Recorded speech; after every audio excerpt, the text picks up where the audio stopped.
Assalamualaikum warahmatullahi wabarakatuh. Kembali lagi bersama kami di sini di podcast budidaya perairan atau aquaculture. Sebelum kita masuk ke topik nih, kita mungkin perkenalan diri dulu. Karena tak kenal maka tak sayang, seperti itu. Betul tidak? Betul. Ya. Jadi sebelumnya perkenalkan, nama saya Muhammad Farid Ramdhani Dan saya Muhammad Nuzha. Nah, oke, mungkin pada podcast kali ini sangat-sangat spesial ya teman-teman, karena kita kedatangan langsung pelaku usahanya di budidaya perairan.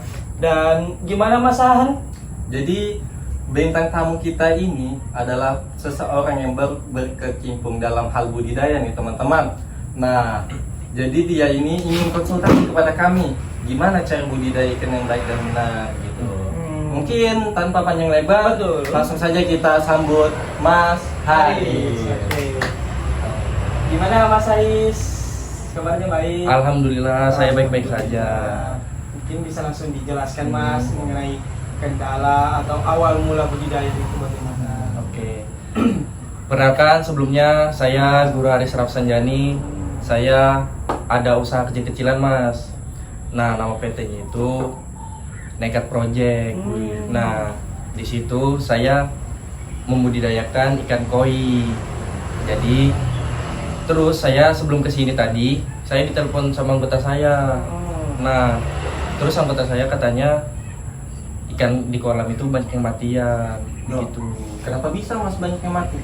Nah, saya juga kurang tahu Mas. Terus juga pokoknya bagus-bagus aja lah selama saya memelihara gitu. Kalau dari pakannya rutin aja kan Masnya kasih pakan ikannya itu? Kalau pakan saya rutin banget. Iya, saja ya. rutin saja. Masnya pakai air asin nggak kalau di dalam kolamnya itu? Oh iya jelas, saya pakai aerasi kalau untuk ikan koi ini. Kalau soal bibitnya berkualitas nggak Mas? Nah, kalau bibit jangan ditanya Mas. Saya pakai bibit itu yang bersertifikat. Oh, bersertifikat ya. Ikan yang terpercaya nih berarti. Iya, nih. terpercaya lah. Bisa bilang cukup oke lah, bagus gitu. Tapi gimana nih Mas Taril? Apa lagi yang kurang kira-kira ya? Kalau dari yang ini, semisal bibit, pemberian pakannya rutin dan menggunakan tentunya aerasi, saya curiganya ini berarti dikenanya di kualitas airnya Mas. Oh, Coba iya. silakan diceritakan dulu kondisi di kolam itu kualitas airnya bagaimana. Oke. Jadi Mas, di kolam saya itu saya akhir-akhir ini tuh mencium aroma-aroma yang bau busuk gitu, nah kayak bau busuk lah intinya, yang menyengat gitu. Terus juga sebentar dulu Mas, tapi itu bau busuk itu bukan dari kematian ikan. Iya. Dari kematiannya. Tidak. Lanjut, Mas, Terus silakan. juga setelah bau busuk itu juga ikan itu banyak yang timbul itu, nah banyak yang timbul di permukaan air. Nah begitu. Tapi pada saat Masnya awal penebaran tuh kualitas airnya memang bagus bukan? Kayak seperti tidak ada bau busuk gitu. Tidak ada Mas. Saya di kolam saya itu airnya bagus-bagus saya kayak air pada umumnya aja gitu. Jadi gimana nih Mas? Ada nggak solusi Mas untuk saya atau masukan untuk saya yang sebagai budidaya awam yang masih baru gini? Dari yang Mas Taril tangkap nih. Oke, jadi yang saya tangkap ini Mas ya. Berdasarkan cerita Masnya, saya curiga itu amoniak di dalam kolam Masnya itu tinggi. Karena dosen saya itu pernah bilang Mas seperti ini. Salah satu kadar amoniak yang tinggi itu, ya gejalanya itu sama seperti Mas ceritakan. Seperti itu. Emangnya sepengaruh itu ya amoniak di ikan? Oh, ngaruh banget itu. Karena semakin tinggi kadar amoniak di dalam kolam Masnya itu bisa bikin stres ikan Masnya. Contohnya tadi yang Mas bilang, ikannya itu muncul pas mau dikasih pakan. Iya kan? betul. Iya itu Mas. Nah kebetulan saya pernah mereview jurnal yang judulnya itu penanganan amoniak dengan menggunakan sistem RAS. RAS?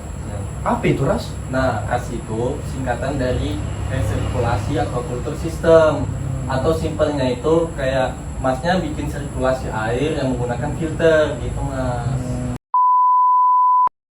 kembali lagi bersama kami pemirsa-pemirsa semua. Mohon maaf nih, mohon maaf. Kami tadi ada kendala karena kamera kami mati. Lupa diganti memorinya. Ya, mungkin langsung saja kita lanjutkan dalam pembahasan pembahasan jurnal yang langsung dijelaskan oleh Mas Tari. Ya, tadi kan seperti yang dijelaskan ya Mas Ya. Haris ya. Mungkin kita kembali nih teman-temannya kembali ke topik ya mengenai kendala Mas Haris. Jadi Mas Haris ini kan tadi sudah dijelaskan oleh Mas Ahan Ya. mengenai dia tuh pernah mereview jurnal kan. Nah, iya. nah, saya juga pernah mereview jurnal mengenai judulnya itu penanganan amoniak dan menggunakan sistem RAS. Tapi kalau di saya itu ada penambahannya lagi. Penambahannya itu seperti carbon dosing dan makroalga. Jadi untuk carbon dosing itu manfaatnya itu untuk bakteri. Jadi bakteri itu membantu bakteri untuk mengolah amonia. Nah, seperti itu. Dan untuk makroalga ini dia tuh bantu menyerap hasil dari nitrat ini. Seperti itu. Nah, mungkin Mas Harisnya bisa mendapat gambaran lah gimana Iya sih. anunya bagusnya Oke, coba. Nanti sambil saya menyediakan barang, menyediakan tempat baru. Tapi saya tertarik nih dengan punya Mas Ahan, ya kan? Terus juga, nah tapi ada yang saya bingungkan juga. Selain saya bingungkan itu apa sih media yang harus dipakai di dalam filter itu? Jadi di jurnal itu Mas dijelaskan bahwa medianya tuh ada 4 Mas. Yang pertama itu arang, yang kedua itu diolit, yang ketiga biobal, dan yang keempat itu pasir Mas. Banyak banget ya. Ya, banyak. Emangnya sepengaruh itu kah dalam semua itu? Jadi setiap medianya itu punya fungsinya masing-masing Mas. Yang pertama itu biobal tadi. Biobal itu untuk menangkap senyawa-senyawa organik. Kalau diolit untuk menangkap ion-ion, menangkap ion-ion yang tercemar, contohnya amonia. Kalau pasir tadi untuk menyaring kotoran, dan arang itu untuk menyerap senyawa-senyawa organik. Nanti iya bakalan saya coba sih Mas. Apalagi tadi katanya Mas Ahan ini itu sangat efektif banget untuk menurunkan amoniak ya tadi ya. Sangat efektif. Lumayan simpel lah ya. Iya, lebih simpel iya. iya. Nanti bakalan saya coba sih itu. Bagus itu Mas untuk anunya. Jadi sebelum Masnya coba nih, mungkin ada yang perlu disiapkan lagi ya kan, sebelum Masnya ini menggunakan sistem gas dalam kolamnya itu. Betul. Gimana, Mas Tari? Jadi gini Mas, sebelum kita memberi penanganan, kita harus mengetahui dulu apa sih penyebabnya. Seperti itu. Jadi semisal ini kan amoniaknya naik, jadi kita harus mencari tahu dulu apa itu penyebab amoniaknya naik.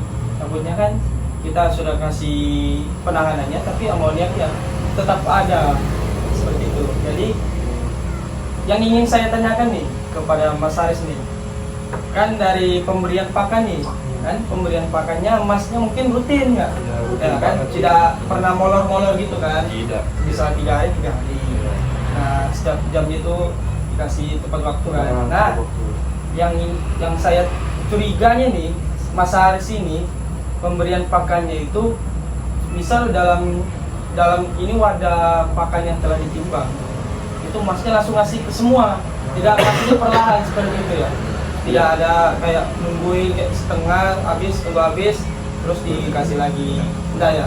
Nah, Saya langsung semua tebar gitu. salahnya Mas di sini Salahnya di sana, Mas. Salah berarti di situ ya. harusnya Masnya itu tungguin. Misalnya pemberian pakannya sedikit-sedikit, kalau semisal habis baru kasih lagi. Kalau semisal sudah ikannya sudah tidak makan, jadi stop pemberian pakannya. Jangan kasih banyak-banyak. Iya, Karena itu bukan memberi ikan lebih tumbuh cepat, tapi malah membuat amoniak di dalam airnya itu naik, seperti itu. Karena pakannya itu membusuk lalu diolah oleh bakteri, menjadilah amoniak, yang hasilnya amoniak, seperti itu. Saya pikir sih Mas ya, dalam pengetahuan saya nih, saya ngasih pakan ikan itu sebanyak-banyaknya itu untuk pertumbuhannya lebih cepat, lebih bagus gitu lah. Ternyata salah banget Mas ya. Salah itu, Mas. Salah banget Iya. ternyata. Malahan pakan-pakan yang kebanyakan tadi itu malah jadi sisa-sisa Betul. dan tidak termakan. Hmm. Gitu. Jadi bahan racun buat ikannya ya. Iya, Mas, ya. betul sekali. Oke. Jadi mungkin masnya bisa coba seperti itu ya, dengan menggunakan sistem ras ya. Sistem ras itu mungkin ya lumayan efektif lah ya, Efektif banget. karena itu sudah tercantum di jurnal. Lalu itu bukan omong kosong aja, kami memberikan solusi yang sudah terbukti, sudah ada jurnalnya, sudah dilakukan penelitian dan hasilnya itu sangat efektif seperti itu. Dari masnya mungkin bisa dicoba nanti ya. Betul. Jadi Saya dan juga coba. hal-hal yang Mas dapatkan sekarang, kejadian Mas sekarang itu bisa dijadikan bahan evaluasi Mas. Bahan-bahan Ya maklum lah kan namanya. Iya, masih awal saya Iya. kan. Dan juga kan kalau kata-kata orang gaulnya itu maklum lah, kita ini bukan nabi boy, ya kan, betul kan? Ya, wajar kita salah. Kita juga sama-sama belajar. Ya, tapi kan untuk itu sudah kita tahu kesalahannya, jangan diulangi lah. Betul, Seperti itu. betul. Ya, Jadi saya harus melihat apa namanya, melihat itu air itu kayak gimana. ya masnya harus mengontrol juga. Kontrol airnya. Ya, semisal oh iya ini juga mungkin mengenai kualitas airnya nih. Kalau airnya sudah mulai bau, Mas lakukan penanganan. Kalau semisal bingung bisa hubungi kami. Ya, Penanganannya betul. gimana? Iya. Dan kami ini salah satu, kami ini berdua ini konsultan budidaya perairan Ya. atau aquacultur seperti itu, atau yang biasa disingkat Aquaculture. Ya, gitu. Dan kebetulan kami ini dari Fakultas Perikanan dan Ilmu Kelautan Pulau Harman. Seperti itu, Mas. Oke, Mas. Kampus nomor 1 di Kalimantan. Iya. Seperti itu. Jadi Masnya jangan ragu untuk Iya sih. Konsultasi lagi. ya, kami. semisal kami ada yang kurang tahu, mungkin kita bisa mempelajari sama-sama, kita tahu sama-sama seperti itu. Dan itu, oke Mas ya. Oke, terima kasih Mas. Ya, Semua oke. sarannya saya bakal coba semuanya. Saya terima kasih banget. Oke. Terima kasih ya. Baik, terima kasih pemirsa Terima kasih. semuanya. Terima kasih. Dadah.